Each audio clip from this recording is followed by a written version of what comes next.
आपका स्वागत है शहीद स्मारक जयपुर में। यहाँ पर नर्सेज संघर्ष समिति के द्वारा यहाँ पर धरना दिया जा रहा है। नर्सेज की मांग है कि उनको 10, 20, 30 बोनस अंक के आधार पर भर्ती निकाली जाए, जिससे कि वो परमानेंट हो सके। वो बहुत लंबे समय से अल्प वेतन पर कार्य कर रहे हैं। जानते हैं क्या मांग है, सर बताएं। हमारी मांग है कि हम काफ़ी लंबे समय से निविदा एवं संविदा पे अल्प वेतन पे काम कर रहे हैं। तो हमारी सरकार से मांग है कि पिछले वर्षों की तरह जो भी पिछली वैकेंसियाँ निकली है 10, 20, 30 अंक बोनस से, तो उसी हिसाब से हम ये चाहते हैं कि सरकार अब कोई नियमों में संशोधन नहीं करे और ऐसी जो भर्तियाँ निकलती आ रही है पिछले नियमों से, उसी हिसाब से भर्ती निकले और जिससे जो भी अपने अल्प वेतन में काम कर रहे हैं तो उनको उसका लाभ मिले। सरकार क्यों एग्जाम से करवाना चाहती है? सरकार को क्या फायदा है? कहीं ना कहीं कोचिंग माफिया इसमें शामिल है, जो चंदा देके या अधिकारियों से बात करके तो इससे जुड़े हुए हैं। तो यही है, और तो इसमें कोई कारण नहीं हो सकता सरकार का। नहीं तो सरकार को तो ये सोचना चाहिए कि ये मात्र 7-8 हज़ार रुपये में अपनी सेवाएं दे रहे हैं। जो चिकित्सा सेवाओं को दूर दराज गांवों तक ले जाने का काम ये चिकित्सा कर्मी करते हैं और मात्र 7-8 हज़ार रुपये में राजस्थान के कोने कोने में अपनी सेवाएं देते। नर्सेज जो लंबे समय से कॉन्ट्रैक्ट भर्ती पे काम कर रहे हैं, 7-8 हज़ार तनख्वाह है उनकी, तो सरकार पहले क्यों नहीं कॉन्ट्रैक्ट की भर्ती बंद करे, उसके बाद एग्जाम की बात करेगा। सरकार को एग्जाम करवाना है तो पहले कॉन्ट्रैक्ट पे जो लगे सबको परमानेंट करे, उसके बाद में एग्जाम करवाए। हमारा भी सरकार से यही निवेदन है कि जो भी संविदा निविदा कॉन्ट्रैक्ट पे लगे हुए हैं तो एक बड़ी भर्ती करके, और बड़ी भर्ती करने के बाद में जो भी बचे तो फिर जो भी पिछली सरकार ने एक बोर्ड का गठन किया था तो उसमें, और फिर एक सरकार नोटिफिकेशन निकाले कि अब के बाद में कोई भी कॉन्ट्रैक्ट निविदा संविदा पे कर्मचारी नहीं लिए जाएंगे, उसके बाद में ये एग्जाम करवाएं। आपकी मुख्य मांग क्या है? हमारी मुख्य मांग है कि लगभग 10,000 वैकेंसियाँ 10, 20, 30 अंक प्लस मेरिट के आधार पर नर्सिंग ऑफिसर की करवाई जाएं। हमारे साथ और भी कर्मचारी हैं, क्या कहेंगे? आप भी यहाँ पे आए हुए हैं धरने में। जी, मेरा तो यही कहना है कि जिस तरीके से पूर्व की भर्तियाँ चली आ रही हैं 2013 में, 2018 में, 2023 में, उसी भांति से मेरिट प्लस बोनस से नर्सिंग ऑफिसर की भर्ती निकाली जाए। सरकार ऐसा हर बार क्यों करती है कि एग्जाम की बात करती है और उसके बाद आंदोलन करते हैं, लोग सड़कों पर आना पड़ता है। बेरोजगारी में इस स्थिति में लोग बहुत कम अल्प वेतन में काम करने के बाद में भी रोडों पर आना पड़ता है। सरकार देखो, ये कम बहुत अल्प वेतन में कार्य कर रहे हैं, इनसे सरकार की रीढ़ की हड्डी बने हुए हैं जो संविदा निविदा जो नर्सेज है, और इनसे सरकार को बहुत बेनिफिट हो रहा है और पैसे और मतलब इनकी जो सेवाएं हैं दूर दराज गांवों तक भी पहुंच रही हैं। मेरा तो यही कहना है कि जिस तरीके से पूर्व की भांति जो भर्तियां चली आ रही हैं उनमें कोई संशोधन ना करके मेरिट प्लस बोनस से भर्तियां जारी की जाए। और हमारे जो माननीय मुख्यमंत्री यशस्वी भजनलाल शर्मा जी से यही कहना चाहूँगा कि जिस तरीके से जो ये कोचिंग माफिया और भी इनके साथ में कुछ दलाल कोचिंग वाले ये साथ में घूम रहे हैं, उससे एग्जाम कराने का जो कुछ सोच रहे हैं वो बिल्कुल भी गलत है। निविदा संविदा पर जो कार्य कर रहे हैं उनके साथ में गलत होगा। हमारे साथ और भी कर्मचारी हैं, क्या कहेंगे सर? आप भी धरने में आए हैं। बिल्कुल, मैं अजमेर जवाहरलाल नेहरू चिकित्सालय से हमारी टीम आई है, 2 बस से भरकर आई है।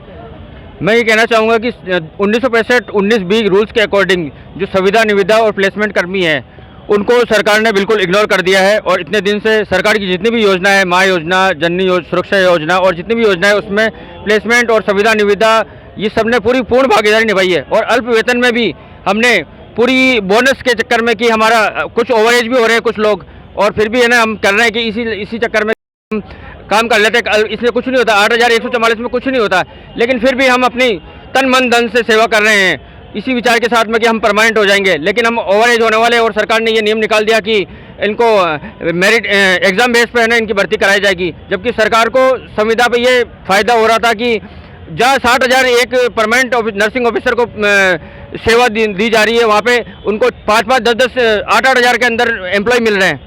तो मैं सरकार से माननीय भजनलाल सरकार से ये गुजारिश करना चाहता हूँ कि आप बहुत ही हमारे लिए तत्पर हैं और आगामी जो भर्ती हो कम से कम, क्योंकि डीपीसी हो चुकी है, कई लोग रिटायरमेंट हो चुके हैं और अब डीपीसी और होने जा रही है, तो उसमें नर्सेज की बहुत मांग होगी, डिमांड होगी। और कई ट्रॉमा सेंटर और क्या बोलते हैं MICU वगैरह खुले हैं, अभी जनता क्लिनिक खुले हैं, तो उसमें नर्सेज की भारी मात्रा में आवश्यकता पड़ेगी। तो सेवा के लिए हम लोग तैयार हैं और आप आगामी भर्ती निकाल कर हमें परमानेंट करें। हमारे साथ और भी कर्मचारी हैं, सर आप भी आए, क्या कहेंगे? मेरा आपके चैनल के माध्यम से हम हमारी बात को आप सरकार तक पहुंचाएं। हम ये चाहते हैं कि जो पूर्व की भांति जो 2013 में, 15, 18 में, 23 में जो मेरिट प्लस बोनस से जो भर्तियाँ होती आई हैं, सरकार उसी प्रकार से भर्ती कराए, जिससे कि हम लंबे समय से जो अल्प वेतन पे काम कर रहे हैं उन्हें भी हमें परमानेंट होने का मौका मिले। जैसा कि यहाँ बताया गया है कि 10, 20, 30 बोनस अंक के आधार पर यहाँ पे मुख्य मांग है कि उनको परमानेंट किया जाए और उसके आधार पर जो बहुत अल्प वेतन में जो कार्य कर रहे हैं, जिससे कि वो उनको नौकरी मिल सके, जिस उम्मीद पर वो कार्य कर रहे हैं, बहुत लंबे समय से कर रहे हैं। आज ये उम्र के उस पड़ाव पे हैं कि नौकरी करने के लिए वो एग्जाम नहीं दे सकते, वो पास नहीं हो सकती है। इस उम्मीद पर उन्होंने 7-8 हज़ार रुपये में नौकरी की है कि जिससे वो परमानेंट हो पाएंगे। हमारे सरकार से भी गुजारिश है कि जो नर्सिंग कर्मचारी या जो भी कैडर के जो व्यक्ति हैं उनको 10-20 अंक बोनस अंक के आधार पर मेरिट के आधार पर उनको परमानेंट किया जाए, जिससे कि वो सरकारी नौकरी में आ सकें और सरकार के योजनाओं को जनता तक। पैरामेडिकल, नर्सिंग, लैब टेक्नीशियन आदि का यहाँ पे धरना चल रहा है। हमारे साथ में यहाँ पे कर्मचारी हैं, क्या उनका कहना है जानते हैं। सर बताएं। हम भजनलाल सरकार से एक ही निवेदन करना चाहते हैं कि 1965 का जो नियम है हमारे चिकित्सा मंत्री जी और भजनलाल सीएम साहब से, 1965 के नियम में कोई हेरफेर नहीं की जाए, 10, 20, 30 अंक से भर्ती की जाए। जिस तरीके से पहले से 2013 की भर्ती हुई है, 18 की हुई है, 23 वाली हुई है, उसी हिसाब से इस भी भर्ती को किया जाए। अगर ऐसा नहीं करती है सरकार तो फिर सरकार को परिणाम झेलना पड़ेगा। युवाओं में बहुत आक्रोश है, क्योंकि ये जो 5 साल से 7 साल से एक बेरोजगारी काट रहे हैं, एक तरीके से शोषण हो रहा है इनका। 7,000 रुपये पेमेंट मिलता है, उसमें अपने बच्चों का लालन पालन नहीं कर पाते। बहुत सारे गृह कलेशों में अपनी जान भी दे रहे हैं शोषण के कारण, क्योंकि 7,000 रुपये में अपने जीवन यापन नहीं कर पाते। हम घर वाले बच्चों को संतुष्ट नहीं करवा सकते। और जो भी अपना कोई भी हो, मेडिकल की कोई भी टीम हो, सबसे मजबूत टीम है नर्सिंग ऑफिसर, इसके बिना कुछ नहीं है।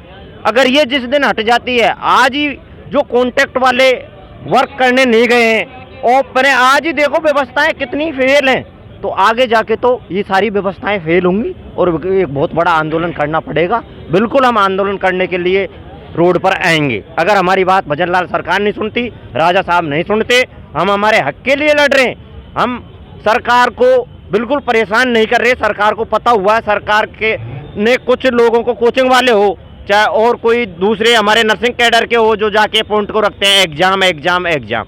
ऐसा नहीं जो 9 साल कर ली, किसी ने 10 साल कर ली, कोई 45 साल का हो गया तो वो क्या कर सकता है ये बताओ आप। 45 साल का होके उस पर पढ़ा जाएगा? नहीं पढ़ा जा सकता, बिल्कुल नहीं पढ़ेगा। तो या तो इनका कुछ ना कुछ करो, 10, 20, 30 से करके, और आगे ठेका प्रथा बंद करो। पहले बंद होने के बाद में फिर आप लिखित एग्जाम के लिए कर दो, अगली भर्ती बिल्कुल लिखित एग्जाम से करवा सकते हो। पर अब तो इनका कुछ ना कुछ किया जाएगा, सरकार बिल्कुल करना पड़ेगा, वैसे नहीं तो नाक में नकेल डाल के करना पड़ेगा। हमारे साथ में और भी कर्मचारी हैं, क्या कहेंगे। तो इसमें कोई गुंजाइश नहीं पेपर कराने के, तो कोई मतलब ही नहीं पड़ता। उनको स्टाफ ही चाहिए, तो इनके पास भी डिग्री है और ये भी पढ़े लिखे काम करे, सुयोग्य हैं, तो उनको ही ले लिया जाए, जैसे इनकी भी। हमारे साथ और भी कर्मचारी हैं जो यहाँ पे आए हैं धरने पे, क्या कहेंगे। जब मेरा तो यही कहना है, मेरा नाम जुगवीर सिंह है, मैं माननीय मुख्यमंत्री यशस्वी भजनलाल शर्मा जी के गृह जिले से ही हूँ। मेरा तो यही निवेदन है कि जो पूर्व की भांति 13, 18, 23 में जो भर्तियाँ हुई हैं मेरिट प्लस बोनस से, वैसे ही भर्तियों को सुचारू रखा जाए। और ये बात कर रहे हैं एग्ज़ाम की, तो एग्ज़ाम में तो ये सिस्टम है कि जैसे अभी फ़िलहाल जो निविदा पे लगातार कुछ पोस्टें निकाल रहे हैं, बाड़मेर में, चूरू में, बीकानेर में भी अभी जस्ट एग्जाम से अगर भर्ती की जाती है तो जितने कॉन्ट्रैक्ट पर लगे हुए व्यक्ति हैं या कर्मचारी हैं, क्या परमानेंट हो पाएंगे? देखो परमानेंट नहीं हो पाएंगे। अगर हो पाएंगे तो इतने साल से इतनी कम वेतन में काम कर रहे हैं, तो क्या उनके साथ में न्याय होगा? नहीं, न्याय बिल्कुल न्याय नहीं होगा। और सरकार जो कहती है कि डबल इंजीनियरिंग सरकार है, तो क्या डबल इंजीनियरिंग सरकार लोगों के साथ में अन्याय करने के लिए? नहीं, बिल्कुल अन्याय, बिल्कुल ये सहन भी नहीं होगा। और जब morning evening night shift duty करते हैं तो उसमें फिर अपन पढ़ने के लिए हमारे पास टाइम नहीं है। और मात्र 7,000 8,000 में हम ये अपन ड्यूटी कर रहे हैं, उससे हमारे घर का जो खर्चा नहीं चल पा रहा है। हम खुद भी बहुत बेरोजगारी का ये आलम है, सहन नहीं है। मेरिट प्लस बोनस से भर्ती करके और एक विज्ञप्ति जारी करें। और हमारे साथ में और भी कर्मचारी हैं, तो बताएं, आप भी आए हैं। मैं राजस्थान के माननीय यशस्वी मुख्यमंत्री जी एवं स्वास्थ्य मंत्री जी से कहना चाहता हूं कि हमारी जो नर्सिंग की भर्ती है वो 10, 20, 30 मेरिट के आधार पर कराएं। और तमाम जो आज हमारे शहीद स्मारक पर तमाम संघर्ष के साथी इकट्ठे हुए हैं और अपना विरोध दर्ज करा रहे हैं कि जो भर्ती है वो लिखित से ना होकर 10, 20, 30 अंक पर की जाए। हमारे साथ में कर्मचारी, सर बताएं। जी सर, मेरा नाम सुरेंद्र चौधरी, मैं बूंदी जिले से आया हूँ। हमारी एक ही मांग है कि मेरिट प्लस बोनस पे विज्ञप्ति जारी करे और हमें न्याय दिलाए सरकार से, ये हमारी मांग है। आप भी आए हैं, आपका क्या नाम है और कहाँ से हैं? सुरेश मेघवंशी भीलवाड़ा से। कितने साल के हो आप? मैं 35 साल का। जो सर बोल रहे हैं 35 साल के हैं और सरकार जिस तरीके से एग्जाम की बात कर रही है 35 और 40 साल की उम्र में, क्या वो कैंडिडेट या कर्मचारी एग्जाम से भर्ती में आ पाएंगे? अगर नहीं आ पाते हैं तो उनके साथ अन्याय होगा जो इतने लंबे समय से यहाँ पर सेवाएं दे रहे हैं। सर बताएं। हम लास्ट एंड फाइनल लेके आए हैं यहाँ पर, अभी डेलीगेशन गया है, वो क्या निर्णय रहता है हम यहाँ पर भूख हड़ताल में बैठेंगे। अगर निर्णय हमारे पक्ष में नहीं आता है तो मैं यही कहना चाहता हूँ भर्ती बोनस प्लस मेरिट बेस से आए। सर मेरा नाम सर चिराग जैन है सर मैं डूंगरपुर जिले से, राजस्थान के बिल्कुल बॉर्डर जिले से आता हूं सर। ऐसे सर हम कई बार शहीद सर पे आ चुके हैं और आज भी सर हम आए हैं और सभी कैडर से आए हैं, फार्मासिस्ट, नर्सिंग ऑफिसर, पैरामेडिकल सभी से आए। सर मैं ये कहना चाहता हूँ कि सरकार आज कह रही है कि सर 2 साल बेमिसाल, सर ये 2 साल बेमिसाल कहाँ है सर? ये युवाओं की सरकार है, सरकार आज हमको बेरोजगार करने पे लगी हुई है। आज हम सरकार युवा जो है वह सड़कों पे है, आज सुबह से आके हम भूखे प्यासे यहाँ बैठे हुए हैं और अभी तक हमारे इलेक्शन को बात नहीं हो पाई है और अभी तक इसका कोई रिस्पॉन्स नहीं है, जिसको हम केवल विरोध करते हैं। अगर ऐसा नहीं हो पाता है और हमको सकारात्मक सरकार से रिप्लाई नहीं आता है तो हम अनिश्चितकालीन धरना प्रदर्शन करेंगे। हमारे साथ और भी कर्मचारी सर, क्या कहेंगे आप यहाँ धरने पे? सर हम ये कहेंगे कि जो हमारी जो 2013 की भर्ती निकली, 18 की निकली, 23 की निकली, वो बिना किसी विवाद के, बिना कानूनी अड़ंगे के निष्पक्ष भर्ती हुई है और हम 5-5, 6-6 सालों से 7,000 रुपये में अल्पवेतन में काम कर रहे हैं। जो अगर वो परीक्षा की बात करते तो हम तो ऑलरेडी 5-5 साल से हॉस्पिटल में मतलब एग्ज़ाम दे रहे हैं हॉस्पिटल में ही। जो प्रेशर वाले आते हैं तो उनको तो यही पता नहीं कि पीसीआर जो देना, सीपीआर जो देना होता है कितनी डीपली देना होता है, इन्फेंट का कितना देना होता है, वो नॉलेज हम 5-5 साल से लेके बैठे हैं। आपकी मुख्य मांग क्या है? मुख्य मांग हमारी जो पहले की तर्ज पर जो हमारी वैकेंसियाँ निकली है, मेरिट प्लस बोनस भी, वही मांग हम यशस्वी जो मुख्यमंत्री है हमारे भजन लाल जी, उनसे हम निवेदन करना चाहते हैं कि उसी तर्ज पर हमारी वैकेंसी जारी की जाए। हमारे साथ और भी कर्मचारी हैं सर, क्या कहेंगे आप? सर नमस्कार, मैं सुमित प्रजापति टोंक से हूँ। मैं ये कहना चाहता हूँ सरकार से कि सरकार जल्द से जल्द 10, 20, 30 बोनस अंक से सभी सुविधा कर्मियों को न्याय दे और भर्ती नियमित भर्ती निकाले, यही कहना चाहता हूँ मैं सरकार। जैसा कि यहाँ कर्मचारियों का कहना है कि 10, 20, 30 बोनस अंक के आधार पर भर्ती निकाली जाए और उनको परमानेंट किया जाए, यही उनकी मुख्य मांग है। एक चीज़ सर मैं ये कहना चाहता हूँ, जो जितना भी ये भ्रम फैलाया जा रहा है ना, ये कुछ जो कोचिंग के दलालों ने, जिनकी मतलब वो कोचिंग की दुकानें बंद पड़ी हैं, वो सरकार को भ्रमित, कहीं ना कहीं वो सरकार को भ्रमित कर रहे हैं वो, और यही अड़ंगा वो मुख्य जो अड़ंगा लगा रहे हैं वो यही अड़ा रहे हैं। बस वो कर्मचारियों मुख्य मांग 10, 20, 30 बोनस अंक के आधार पर भर्ती निकाल के उनको परमानेंट करने की मांग है, जिससे कि वो परमानेंट हो सके। हमारे साथ बने रहिए। दानेश्वर इंडिया से मैं डॉक्टर अजीत सिंह।